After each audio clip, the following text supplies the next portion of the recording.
السلام علیکم ورحمۃ اللہ وبرکاتہ۔ بسم اللہ الرحمن الرحیم۔ ناظرین، آج ہم آپ سے ایک ایسے عظیم صحابی رسول صلی اللہ علیہ وآلہ وسلم کا تذکرہ کریں گے جنہوں نے اپنی جان کی پرواہ کیے بغیر گستاخ رسول کو اس کے گھر میں گھس کر موت کی گھاٹ اتارا۔ اس سے پہلے کہ ہم اپنی ویڈیو کا آغاز کریں، اگر آپ چینل پر نئے ہیں تو جلدی سے چینل کو سبسکرائب کر لیں اور ویڈیو کو لائک کریں تاکہ اس طرح کے اچھے اور سچے واقعات آپ تک بروقت پہنچ سکیں۔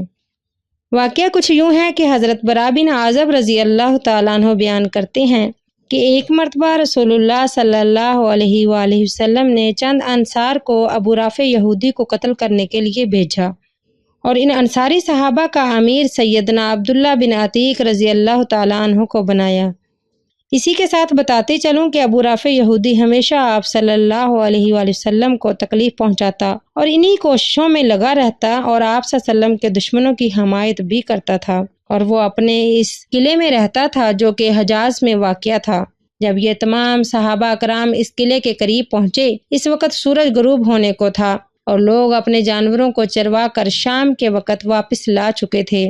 سیدنا عبداللہ بن عتیق رضی اللہ تعالیٰ عنہ نے اپنے ساتھیوں سے کہا کہ تم ادھر بیٹھو، میں جاتا ہوں اور قلعہ کے دربان سے مل کر قلعہ کے اندر جانے کی کوئی تدبیر نکالتا ہوں۔ پھر حضرت عبداللہ بن عتیق رضی اللہ تعالیٰ عنہ قلعہ کی طرف چلے گئے، یہاں تک کہ دروازے کے بالکل قریب پہنچ کر ایسے کپڑے لپیٹ کر بیٹھ گئے کہ گویا دیکھنے والا سمجھے کہ قضائے حاجت کے لیے بیٹھے ہیں۔ جب قلعہ والے تمام لوگ اندر جا چکے تو دربان نے عبداللہ کو آواز دی کہ اے اللہ کے بندے، اگر تو اندر آنا چاہتا ہے تو آ جا، ورنہ میں دروازہ بند کرتا ہوں، کیونکہ اسے لگا یہ بھی قلعہ کے اندر رہنے والوں میں سے کوئی ہے۔ عبداللہ بن عتیق رضی اللہ تعالیٰ عنہ کہتے ہیں کہ میں اندر چلا گیا۔ جب سب اندر آ چکے تو دربان نے دروازہ بند کر کے چابیاں کھونٹی پر لٹکا دیں۔ عبداللہ بن عتیق رضی اللہ تعالیٰ عنہ فرماتے ہیں کہ میں نے چابیاں لے کر دروازہ کھولا۔ ابو رافع کے پاس ایسے لوگ اس وقت آتے تھے جو طرح طرح کے قصے کہانیاں سناتے تھے۔ ابو رافع اپنے قلعہ کے اوپر والے حصے میں رہتا تھا۔ جب اس کے پاس قصہ کہانیاں سنانے والے لوگ چلے گئے تو میں بالا خانے پر چڑھا۔ میں جب کوئی دروازہ کھولتا تو اندر کی جانب سے بند کر لیتا اور اپنے دل میں کہتا اگر لوگ مجھ کو دیکھ بھی لیں گے تو وہ تب بھی مجھے اس وقت تک نہ پکڑ سکیں گے جب تک میں ابو رافع کو مار نہیں لیتا۔ جب میں اوپر ابو رافع کے پاس پہنچا تو کیا دیکھتا ہوں کہ وہ اندھیرے مکان میں اپنے بچوں کے بیچ سو رہا تھا۔ مجھے اندھیرے کی وجہ سے اس کے سونے کی جگہ معلوم نہیں تھی، تو میں نے اسے ابو رافع کہہ کر آواز دی۔ اس نے جواب میں پوچھا کہ کون ہے؟ میں آواز کی طرف دوڑا اور جہاں سے آواز آئی تھی اس جگہ پر تلوار کا وار کیا۔ میرا دل تیزی سے دھک دھک کر رہا تھا کیونکہ میرا وار خالی گیا تھا اور وہ اونچی آواز سے چلانے لگا تھا۔ میں کمرے سے نکل کر تھوڑی دیر بعد پھر اندر گیا اور عبداللہ بن عتیق رضی اللہ تعالیٰ عنہ فرماتے ہیں کہ اب کی بار میں نے آواز بدل کر کہا کہ اے ابو رافع، یہ آواز کیسی تھی؟ اس نے کہا تیری ماں پر مصیبت پڑے، کسی نے ابھی ابھی مجھے تلوار ماری ہے۔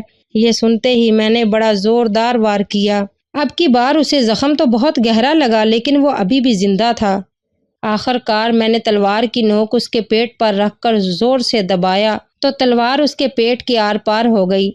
جب مجھے یقین ہو گیا کہ میں نے اسے مار دیا تو پھر میں ایک ایک دروازہ کھولتا ہوا سیڑھیوں پر پہنچ کر نیچے اتر رہا تھا، تو تب مجھے لگا سیڑھیاں ختم ہو گئی ہیں اور زمین آ گئی ہے۔ چاندنی رات میں نیچے گر پڑا اور میری پنڈلی ٹوٹ گئی۔ میں اپنی پگڑی سے پٹی باندھ کر چلا اور دروازے پر یہ کہہ کر بیٹھ گیا کہ آج رات میں اس وقت تک نہ نکلوں گا جب تک میں یہ جان نہ لوں کہ کیا میں نے اسے قتل کر دیا ہے یا نہیں۔ جس وقت مرغ نے اذان دی تو اس وقت موت کی خبر سنانے والا دیوار پر کھڑا ہو کر کہنے لگا میں ابو رافع حجاز کے سوداگر کے مرنے کی خبر سناتا ہوں۔ پھر میں وہاں سے اپنے ساتھیوں کے پاس آیا اور آ کر خبر دی کہ چلو اللہ تعالیٰ نے ابو رافع کو مار ڈالا۔ میں نے واپس آ کر یہ واقعہ رسول اللہ صلی اللہ علیہ وآلہ وسلم سے بیان کیا تو آپ صلی اللہ علیہ وآلہ وسلم نے فرمایا اپنا پاؤں پھیلاؤ۔ میں نے اپنا پاؤں پھیلایا تو آپ صلی اللہ علیہ وسلم نے اس پر اپنا ہاتھ پھیرا تو وہ تندرست ہو گیا، ایسے تندرست ہوا کہ جیسے مجھے کبھی اس میں تکلیف تھی ہی نہ۔ تو ناظرین، یہ ہیں وہ عظیم صحابی رسول جنہوں نے دشمن رسول کو اس کے گھر میں گھس کر مارا۔ آخر میں اللہ تعالیٰ سے دعا ہے کہ اللہ تعالی ہمیں بھی ناموس رسالت پر جان قربان کرنے والوں میں شامل فرما لے اور فلسطین کے مظلوم مسلمانوں کی مدد فرما، آمین والسلام۔